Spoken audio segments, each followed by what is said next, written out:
ఇంట్లో 4 ఏళ్ల పిల్లాడుంటే ఆ సందడే వేరు. ఆటపాటలతో అల్లరి చేస్తూ ముద్దులోకి వస్తారు.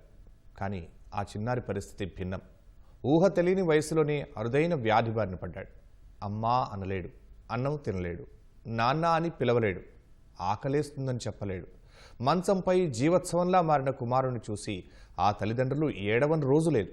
పిల్లాడు బాగుపడాలంటే కోట్లు ఖర్చవుతుందని వైద్యులు చెప్పడంతో ఏం చేయాలో తెలియక దిక్కుతోచని స్థితిలో పడిపోయారు.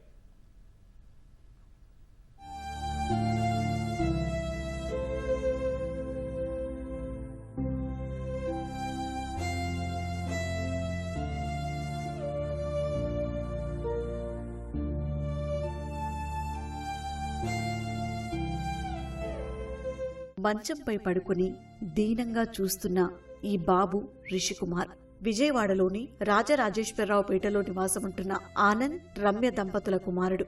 తండ్రి చిన్నపాటి ప్రైవేటు ఉద్యోగం చేస్తుండగా తల్లి కర్రీ పాయింట్లో హెల్పర్గా పనిచేస్తున్నారు. ప్రస్తుతం రిషి వయసు 4 ఏళ్లు. అల్లరి చేస్తూ సరదాగా గడపాల్సిన వయసులో అరుదైన వ్యాధి బారిన పడ్డాడు. కూర్చోలేడు, నిలబడలేడు, మాట్లాడలేడు. మంచానికే పరిమితమై మృత్యువుతో పోరాడుతున్నాడు. అరుదైన ఎస్ఎంఏ వ్యాధి బారిన పడి ఎప్పుడేం జరుగుతుందో తెలియక క్షణమొక యుగంలా గడుపుతున్నాడు.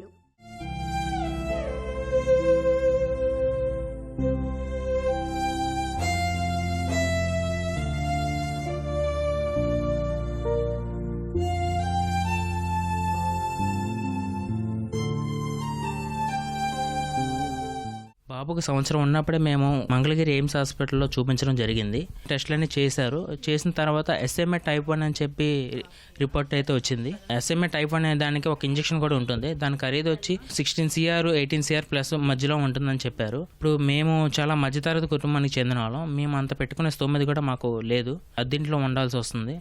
బాబుతో మేము చాలా అంటే చాలా సఫర్ అవుతున్నాము. డాక్టర్లు చెప్పడం ఏంటంటే బాబు ఇంకా 5 సంవత్సరాల వరకే బతుకుతాడని చెప్పారు. బాబుకి ఇప్పుడు 4 సంవత్సరాలు. ఆగస్టు వస్తే 5 కంప్లీట్ అవుతుంది. ఎంత తొందరగా ఇంజెక్షన్ చేయించుకుంటే అంత మంచిదని చెప్పారు. మా బాబుని వీలైనంత తొందరగా కాపాడాలని నేను ప్రతి ఒక్కరిని నేను వేడుకుంటున్నాను. మా బాబుకు పునర్జన్మ ఇవ్వాలని కోరుకుంటున్నాను ప్రతి ఒక్కరికి. జన్యుపరంగా వచ్చే అరుదైన వ్యాధి కారణంగా వెన్నెముకలో బలం చేకూరక పిల్లలు తమ పని తాము చేసుకోలేరు. రెక్కాడితే కాని డొక్కాడని ఆ తల్లిదండ్రులు మంగళగిరి ఎయిమ్స్ సహా తిరగని ఆసుపత్రి లేదు, తొక్కని గడప లేదు. రకరకాల పరీక్షలు చేసిన అనంతరం బాబుకు నయం కావాలంటే విదేశాల నుంచి ఓ ఇంజెక్షన్ తెప్పించి వైద్యం చెయ్యాలని చెప్పారు. దాని ఖరీదు సుమారు 16 నుంచి 18 కోట్ల రూపాయలు ఉంటుందని చెప్పారు. పూట గడవక ఇబ్బంది పడే తమకు ఇలాంటి సమస్య వచ్చిందేమంటూ ఆ పేద కుటుంబం కుమిలిపోతోంది. బాబుకి వచ్చి 4 సంవత్సరాలు. బాబు అసలు ఏమీ తిండు, ఇడ్లీ కూడా తినట్లేదు కనీసం. చాలా ఇబ్బందులు పడుతున్నామండి. బాబుకి 8 months ఉండేటప్పుడు హాస్పిటల్ తీసుకెళ్ళాము, ఎందుకు నడవట్లేదు ఏంటి అనేది. అప్పుడు వాళ్ళ టెస్టులన్నీ చేసి ఎస్ఎంఏ టైప్ 1 అని చెప్పడం జరిగింది. ఇంకా బాబు నడవడు, మంచం మీదే ఉంటాడని చెప్పడం జరిగింది. అసలు ఇంట్లో ఇద్దరమే అసలు ఎక్కడికి వెళ్ళట్లేదు, ఇంట్లోనే ఉంటున్నాము. చాలా ఇబ్బందిగా ఉంది. బాబు పాల ఖర్చులకు కూడా మాకు చాలా ఇబ్బందిగా ఉంటుంది. బాబుకి ఇంకా ఆగస్టు వరకే టైం ఉందని కూడా చెప్పడం జరిగింది.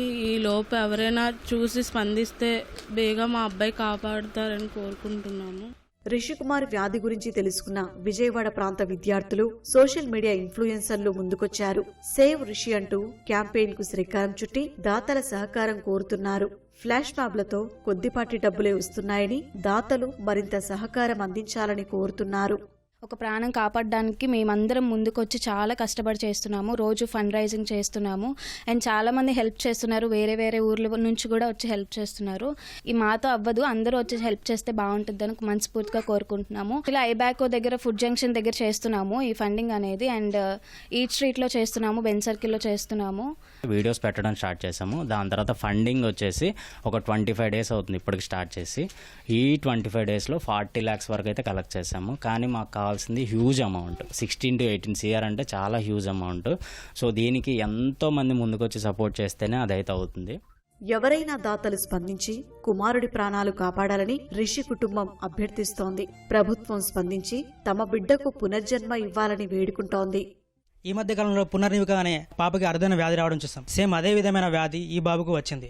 వీరికి సాయం చేయడానికి, అండదండగా ఉండడానికి ఎన్జిఓలు, ఇన్ఫ్లుయెన్సర్లు కూడా సోషల్ మీడియాలో వైరల్ చేస్తున్నారు. సేవ్ రిషికుమార్ అనే హ్యాష్ ట్యాగ్ కూడా ట్రెండ్ అవుతుంది. ప్రభుత్వం కూడా వీరికి సాయం చేయాలని వీళ్ళు అభ్యర్థిస్తున్నారు. కెమెరామ్యాన్ సోమేష్తో అరవింద్, ఈటీవీ న్యూస్, విజయవాడ.